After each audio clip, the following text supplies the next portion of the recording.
Yeah. Let's go. We just gotta go hard. I go the hardest. I bring the pain. Not what you used to. It's all part of the game. Yeah. I just gotta go hard. I just gotta go hard.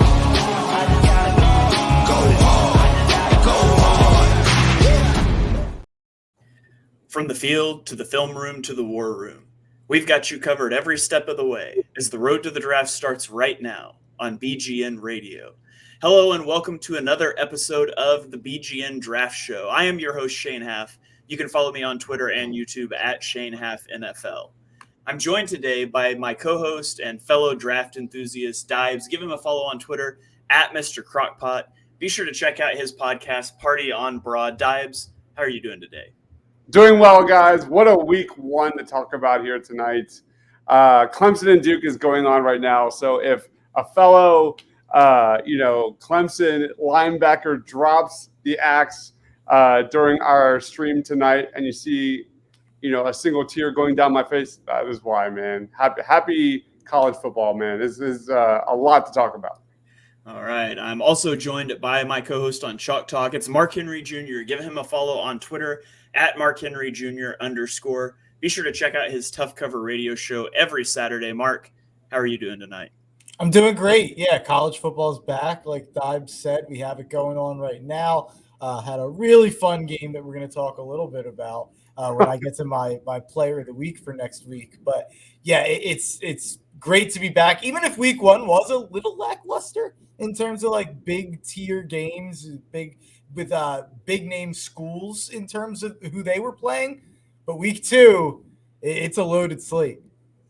All right. So before we get into it, we'll look back at our player of the game or player of the week predictions from last week. So Dives had LSU wide receiver Mike Neighbors, who ended the week with 6 receptions for 67 yards. Malik, right? What? My bad to correct you there. Malik Neighbors, right? Mm-hmm. Oh, Malik. Yeah, I typoed that. Whatever. Yes. And then I had UNC quarterback Drake May, who was 24 of 32 for 269 yards, 2 touchdowns, 2 interceptions. He had an 87 QBR and 25 yards on 4 carries.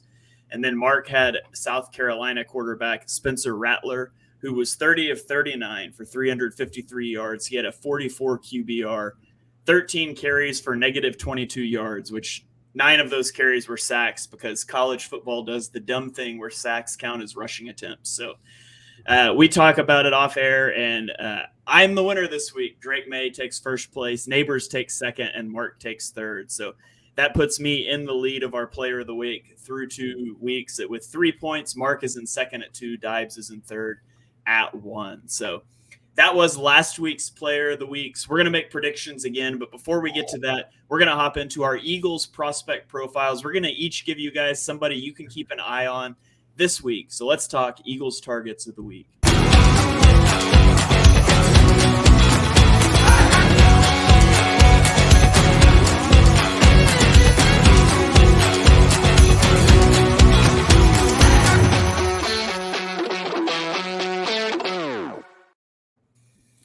All right, we're going to get into it right here. No spoilers there on the screen. Dives, give us your Eagles prospect of the week this week. Yeah, you look at the Eagles' needs. You look at Lane Johnson when he's not on the field. We all know the history there. The struggles are real. I'm going J.C. Latham, offensive tackle out of Alabama. You look at last year's draft, there was some good ones in terms of right tackles. Darnell Wright, DeJuan Jones, you heard all 3 of us rave about those guys. J.C. Latham is right in that mix. He was a top 3 recruit in the 2021 class, 6'6", 335 pounds, elite pass protector. Interestingly, I thought he was moving over to left tackle in 2023, but he's sticking at right tackle here in 2023. But this is a guy who allowed only 1 hit and did not give up a single sack last season on 486 pass blocking snaps. He's a former basketball player. It's going to be interesting to see how he kind of develops this year under Tommy Rees, a new offensive coordinator. He came into this season huge, man. He's even bigger than 335 pounds now. The dude is now 360 pounds, but looks good. So J.C. Latham is a guy that I have projected in the top 20 of the draft. The Eagles currently have, 3 picks in the first 2 rounds as it stands. Could they move up maybe just a little bit? Or maybe this guy falls in their laps? I don't know. But I think Howie has always got his, eye on the prize 2-3 years from now. And Latham is absolutely on the Eagles' radar. Yeah, and if you guys are watching one of the biggest games of the week, and we'll get to it here in a minute, but the game of the week's got to be Texas at Alabama. And so if you're watching that game, keep an eye on Latham on the right side of that Alabama offensive line. Mark, I think you've got a player of the week for us or an Eagles prospect of the week for us from that same game. So I'll let you take the floor here. Spill the beans. Who are you watching on Saturday? Breaking news. Alabama has multiple draft prospects on their team. I can't believe it personally. It's a shocker. But yeah, I'm going to go to the other side of the ball, and I'm going to go to cornerback. And I'm going to go to a guy who's on the all-name team of all time in Kool-Aid McKinstry. The guy, that's A+ name right there. And if you look at the pedigree, it's A+ pedigree there for Kool-Aid McKinstry as well. He was a 4-star recruit by ESPN, top 40 recruit from ESPN. He was a 5-star recruit by 24/7 Sports, and he played right away as a freshman. You've got to be pretty talented to get on the field as a freshman, especially as a DB at Alabama under Nick Saban. Nick Saban's not just trotting out dudes to play corner who don't know his system and who can't play and can't learn fast. So I think that's a positive on McKinstry. Really, really fast. The dude is just blazing fast, 6'1", pretty good length, and hasn't shown a ton of ball skills. But the 2 picks that he does have both been really impressive. One was like a perfectly read slant, and one was a perfectly, executed jump ball when he went up and got it. Played full-time as a freshman, and like I said, but really why McKinstry is an NFL draft prospect is how good he was as a sophomore in 2022. He had, like I said, a pick, but he had 13 pass breakups and a QB rating when targeted of 59. So he's going to get tested this week against Texas, Xavier Worthy, and that passing game with Quinn Ewers. They're going to throw 50 times. I don't think that's outrageous to say. Texas is going to throw 50+ times. He's going to get tested. You're going to see a lot of Kool-Aid McKinstry this week. That's why I picked him. All right, Dibes, anything you want to add on him? No, I think Mark nailed it. This is a guy who didn't allow a single reception of 30+ yards or more last year. Gave up only 2 grabs of 20 yards or more in 2022. Great size, good length, ball hawk, all that.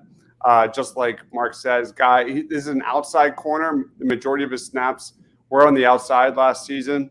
Plays a ton of press coverage. And I think it's really interesting to note, just as a little appetizer before we get into Bama versus Texas, some of his worst tape was against Texas in 2022. So can he kind of have that redemption game? We're going to talk about it. All right. So I'm going to go away from the Alabama game and away from the Crimson Tide, and I'm going to go to a guy that I watched play on Saturday. It is offensive tackle Tyler Guyton out of Oklahoma. Now, do I have an Oklahoma bias in my evaluation? I don't think so, but I always shout out my guys that are day 2, day 3 guys from Oklahoma. I'm not here to tell you this guy's going to be a first-round prospect. I do think he has that upside, and we'll see how the season develops. But he was a 3-star recruit who originally committed to TCU, later transferred to OU. He is 6'6", 306 pounds, played 400 snaps last year for OU, 50 of them at left tackle, all the rest 350 at right tackle. And he only surrendered 4 pressures and 2 sacks while playing right tackle last season. So you talk about Lane Johnson and what he does for the offense and as he ages out. And you look at Tyler Guyton, and he's got really good agility. He's got good speed. He's got really good range as a puller in the running game. And OU likes to run the counter and the power stuff where they pull offensive tackles. He's just got high-end physical traits. The speed, the length, the balance, it's all there. He just needs refinement. He had some good reps against Jared Verse last year in the Cheez-It Bowl, in the bowl game, and Jared Verse would have been probably a top 10 pick if he declared. It was probably Guyton's most impressive game of the year, even though he surrendered a sack. He posted a 97.2 blocking efficiency grade. So he had a great game against Verse. His weaknesses, right now, he tends to allow rushers across his face into the B gap in the run game. If he's not like pulling out on the edge, guys can get across his face. He needs a lot of technical refinement in his pass sets. And who do you trust more to develop guys like that than the Eagles' very own Jeff Stoutland? So as of right now, I would say that Guyton is like a late day 2 pick. But again, there's so much up in the air for these guys as he's got 400 he's got 400 snaps to his name at the collegiate level. So we'll see how he develops. I do think he's got that first round upside, and it wouldn't surprise me if he ends up there. Yeah, like you said, I think this guy's definitely a first round talent. He's kind of in that same mold of like Amarius Mims, that, a guy that could kind of definitely, following a successful 2023 season, vault up the draft boards. But a guy that I would love to see kind of fall into Jeff Stoutland's lap in that day 2 area, man. That would be like the tools of Mims and Guyton are just outrageous. Yeah. Real quick before we move on to the next thing, I meant to mention this earlier, and I meant to say this when we talked about last week. But we talked about Florida State LSU, and we talked about Jared Verse a lot. And Jared Verse, you mentioned him, Shane. He was an absolute beast in that game. So I wanted to give Jared Verse a shout out. I also just wanted to give a quick shout out Johnny Wilson, 6'7" receiver. Whew. He was interesting in that game. I mean, can I also shout out my top breakout star in Keon Coleman? He was the star of that game. 3 touchdowns, over 100 yards. The contested catch ability of the Florida State receivers might be one of the best of all time. 6'4", 6'7".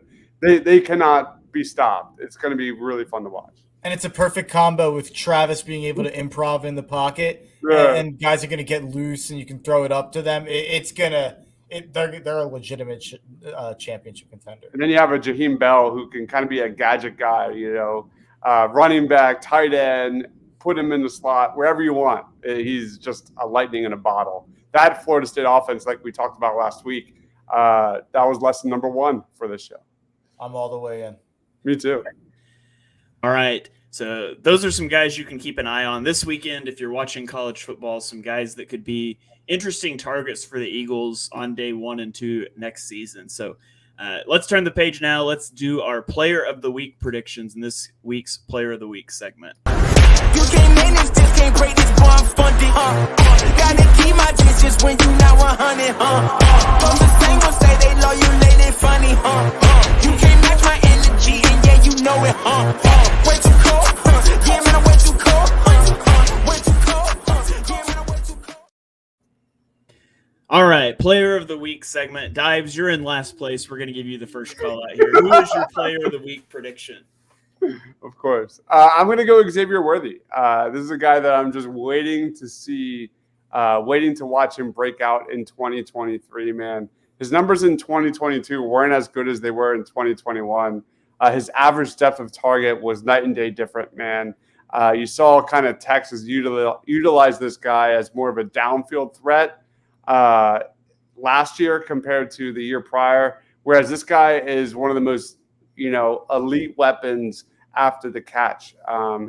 You look at his numbers as a true freshman, 526 yards after the catch. That was the 10th most in the Power 5 at his position.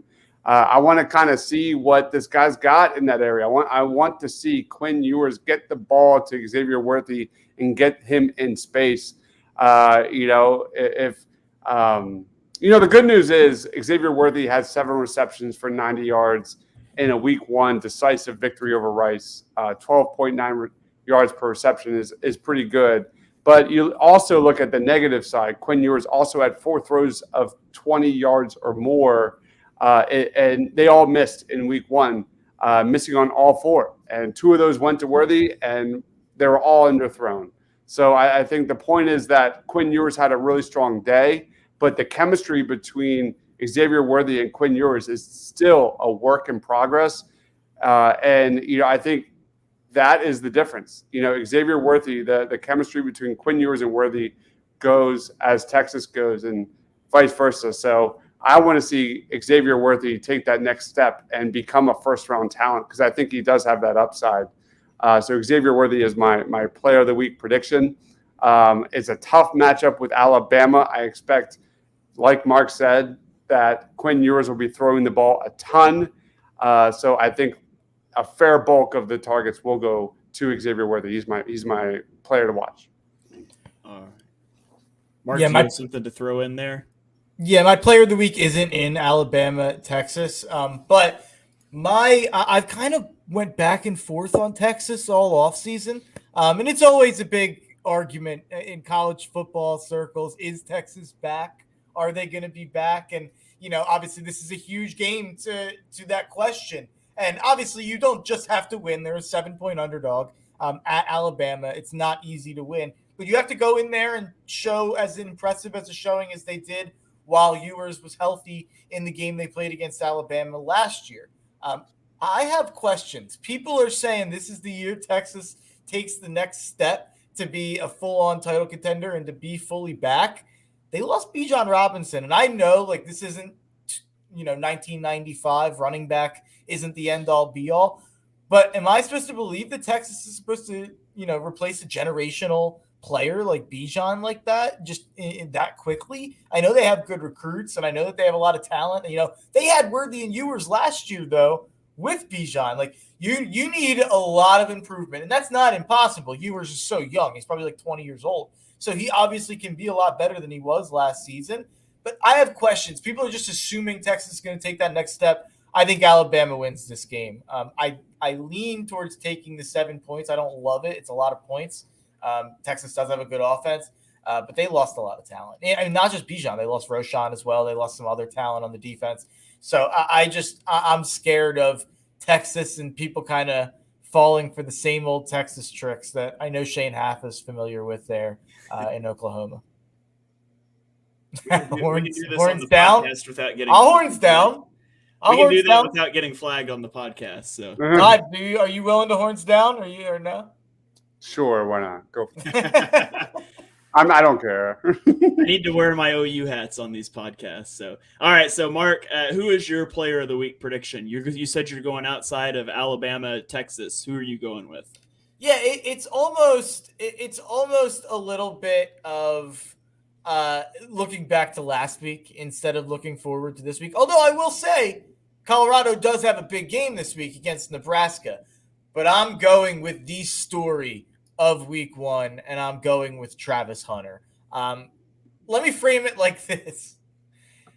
Deion Sanders is like an American icon. I asked my mom if she knew who Deion Sanders was. She did. That's how well-known Deion Sanders is. Deion Sanders' son plays quarterback on Colorado, and he threw for 520 yards. And he was the star from the game. He wasn't the takeaway. It was Travis Hunter. That's how impressive Travis Hunter was, playing both ways, playing receiver, playing corner. And he's kind of football Ohtani in a way that we haven't seen recently in college football. And for Shane, I know he's not a baseball fan. Shohei Ohtani, the player who pitches and he hits. I know who he is. I was like, I don't know if I have to. I don't live under a rock. I just don't follow baseball like I do football. But yeah, people are already saying, is it possible he could play both ways in the NFL? He looked that good, though. I'm not saying he would do it full time. By the way, he played, I think they said 122 snaps last week. He didn't really sit at all. Deion Sanders played receiver in the NFL, and he wasn't that good at it, but he said it when he was talking about it, he's like, they used me for packages. They used me for gadgets. Travis Hunter was their wide receiver 1 in that game on a Power 5 team. He was also the cornerback 1. He was insane in that game. 12 catches, over 100 yards. He had an interception that was incredibly impressive. And, there's some people using him to be like, oh, we need to pay more attention to historically black colleges and universities. And I I don't know if he's the right example. A right example of that is James Houston, the pass rusher for Detroit, who really had popped last year after being a 6th or 7th rounder. Travis Hunter was a top 5 recruit in the country. That Deion Sanders got to go to Jackson State and then flipped him to Colorado. This guy's a special talent. People are already saying he could be the number 1 pick in 2025. I was blown away by what I saw by him on both sides, as a corner and as a receiver. But he obviously projects as a corner. And who else could he learn more under than Coach Prime, Deion Sanders, the greatest corner of all time. Travis Hunter. The only problem with Travis Hunter, watch him now while you can, because I think people are going to stop throwing his way. People are not going to throw that side of the field. Colorado, there's no way the other side of the field's that good. The rest of that defense looked terrible. People are going to stop throwing at him at all. So you're going to have to watch him on offense, because I don't think there's going to be much to watch on defense. They'll throw at him on offense. Yeah, that's for sure. I know you follow a lot of the gambling stuff. Did you track the line movement on the Colorado-Nebraska game? Yeah. Where did I know it's at like 3 now. I know Colorado 3. They were an underdog. How big was the swing? They were getting 8.5 points, and then after they beat TCU, it swung to like they're giving 2.5 or 3, depending on where you look. Like, that's insane. That's like an 11.5 point swing. That's insane. Yeah, no, you don't see that very often. It scares me away from betting it, to be honest. That's a game that I wouldn't touch with a 10-foot bowl, to be quite honest. But I'm rooting for Deion. And it's honestly, I was shocked. Like, the reaction to that game feels like the country was rooting for Deion. Yeah. I was shocked how like a buzz Twitter was. Casual fans, like my buddies who don't really watch college, like Philadelphia sports fans, not a lot of them have college football teams. There's a lot of people around here who didn't go to colleges with college football teams. And people were locked into Colorado TCU. Like, that's how big of a deal Deion was in week 1. It'll be really, really interesting to see if they can kind of keep it going forward. But Travis Hunter, no doubt about it, is the real deal. And he's legit. And I think Shedeur Sanders might be pretty legit as well. That game just opened the door for Shedeur Sanders as QB3 in this draft. I think it's Caleb Williams, Drake May. QB3 is the real question. And Shedeur Sanders looked absolutely terrific inside the pocket, outside of the pocket, the poise, the confidence, throwing on the move, the mechanics, the footwork. It looked great. It looked all great. And let's not forget that Coach Prime also introduced us to a freshman running back named Dylan Edwards that blew the door open as well. 3 touchdowns. I was not ready to buy into the hype of Colorado, but holy cow. As a Temple fan, I'm just uber jealous. That program is on the rise. It is legit. All right. Well, speaking of quarterbacks, my player of the game or player of the week prediction, I got to stop saying player of the game, is a quarterback. It's not that quarterback, though. I'm going to go with Bo Nix, the quarterback out of Oregon. He had a really good year last year. His first 3 years, he was at Auburn. He had a 69.7% adjusted completion percentage, which was outside the top 100 among quarterbacks. Last year, he had an adjusted completion percentage of 82.3%, which was second in the nation. He threw for 3,384 yards and 27 touchdowns last year, while also rushing for 14 touchdowns. And by the way, they play Texas Tech this week, who allowed over 250 yards passing per game last season.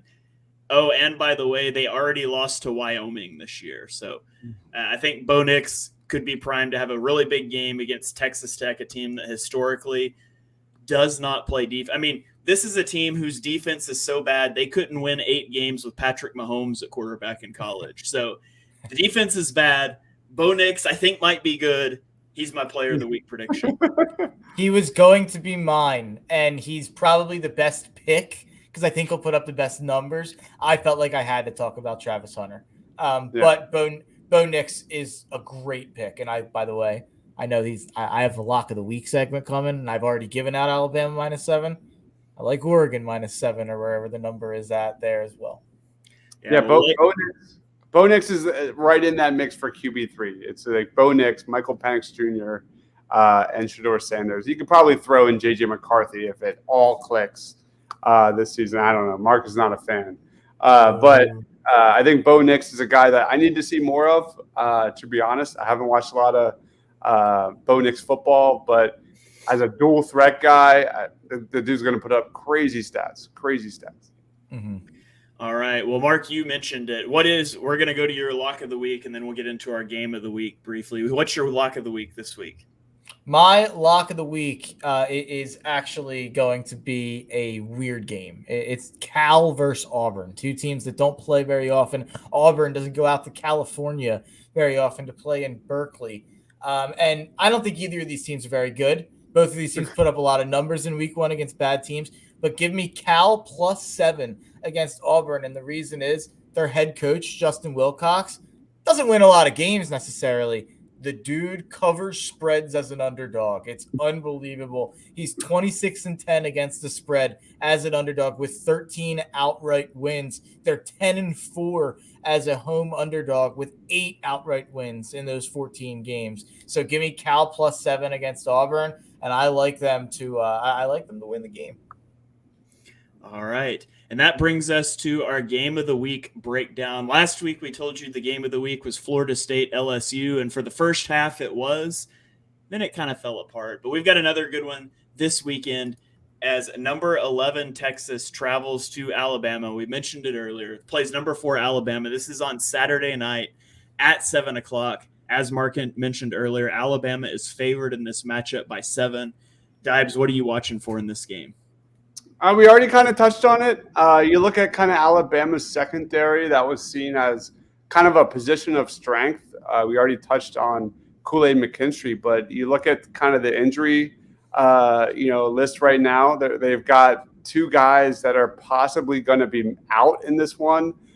Safeties Jalen Key and Malachi Moore both left the game in week 1. That's a big thing to watch, especially with guys like Xavier Worthy and guys like Adonai Mitchell and JT Sanders, guys that can really punish a secondary. So there's things to watch. I mean, obviously this game is truly about finding out who the heck quarterback Jalen Milroe is for the Crimson Tide. That's a really big thing to watch. This guy had nearly 200 yards passing, 3 touchdowns through the air, 2 on the ground. There was a throw that Milroe made. It was like a 60-yard bomb. Looked great. Looked great in week 1. So we'll see if it's for real. But I think this game will be one on the lines, as these games usually are. Keep an eye on edge rusher Ethan Burke, sophomore that really dominated for Texas in week 1, 1.5 sacks, 1.5 tackles for loss. But the guy I'm watching also is Barron Sorrell for Texas. He's a 6'4" junior.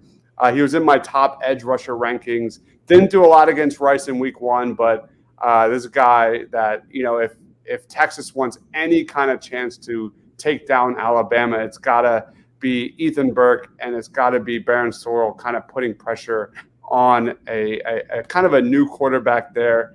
Texas defense was really good, though. Week 1, they only allowed 176 yards of offense. And we didn't even get to Dallas Turner, who is one of the best edge rusher linebackers in this entire 2024 draft. Turner has really nice versatility, kind of like he's not as strong, he's not as powerful as a Will Anderson, but that he's kind of got that same unique mold. He's kind of got a positionless element to his game. He can attack the quarterback. He played all 13 games last year. I think Dallas Turner, if everything clicks, definitely has, top 20 potential. So those are some names to watch. All right, Mark, what are you watching for? How's this game going to shake out on Saturday? Yeah, I realized that I blew this earlier by getting to my preview early. You did. You kind of like, I was like, hey, Mark, who's your player of the game? And you're like, let me talk about this other game that I don't have a player of the week from this game, but let me spill all my stuff.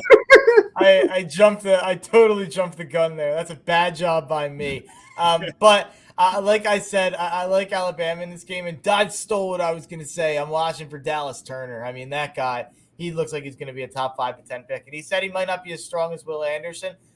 I don't know. He has a lot of Will Anderson in him. I feel like what Will Anderson had that set him apart was such a crazy motor. It felt like Will Anderson just never stopped during the play. And I feel like I haven't necessarily seen that jump off the screen from Turner as much.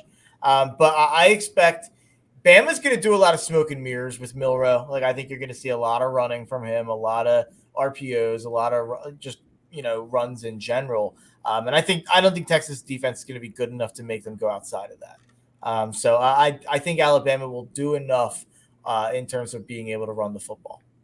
Also, keep an eye out on Deontay Lawson, a linebacker out of Alabama. Dude was everywhere in week 1. Probably one of the best linebackers you've never heard of. Deontay Lawson. Keep an eye out for that guy. How often does the team lose their starting quarterback, who, oh, by the way, is the number 1 overall pick, and they're still ranked number 4 in the country? That's just a testament to Alabama. And then you take into account that, oh, yeah, they didn't just lose their number 1 overall quarterback. They also lost an edge rusher in Will Anderson, who a lot of people called generational, and he went number 3 overall. And, oh, by the way, they also lost an offensive skill player that also went top 12. And, he was overdrafted and all of that. But, to lose what they lost and still be number 4 team in the country, to be favored by a touchdown over another team that's ranked number 11, it's just a testament to Alabama and, honestly, the dynasty that's just there. You could say the same thing about Georgia. They lost one of their top players, and Bear Alexander, one of the top recruits in the country. He went to USC this offseason. They don't skip a beat. They're still right there. That's the nature of being Alabama, of being Georgia, man. They just pump these guys through, and it's just incredible. I thought you were going to say that Georgia lost half their team to the Eagles. They did. The way that I previewed the game made it sound like, I think Alabama is just going to roll back to the national championship. I actually don't. I didn't have them in my playoff. When I picked my playoff, I have serious questions about Alabama, but I have more questions about Texas. That's kind of where I'm at. I've seen it more from Alabama than I've seen it from Texas. I think it starts with Quinn Ewers. I'm waiting for him to make me a believer. That's really where it is. Is the hype. He's one of the most hyped quarterback recruits of all time.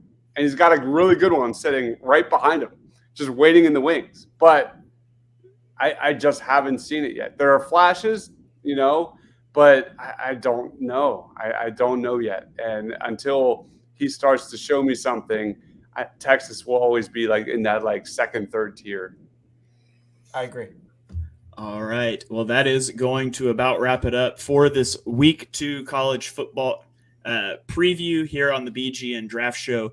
Thank you guys for joining us for this episode. If you enjoyed the show, be sure you hit that subscribe button so you get every single show on the BGN feed. Live post-game shows will be back this weekend. The EPA podcast, BGN Radio, all the shows will be hitting your feed this week to get you ready for Week 1 NFL. You can check us out on Twitter. I'm at Shane Half NFL. Dibes is at Mr. Crockpot. Mark is at Mark Henry Jr.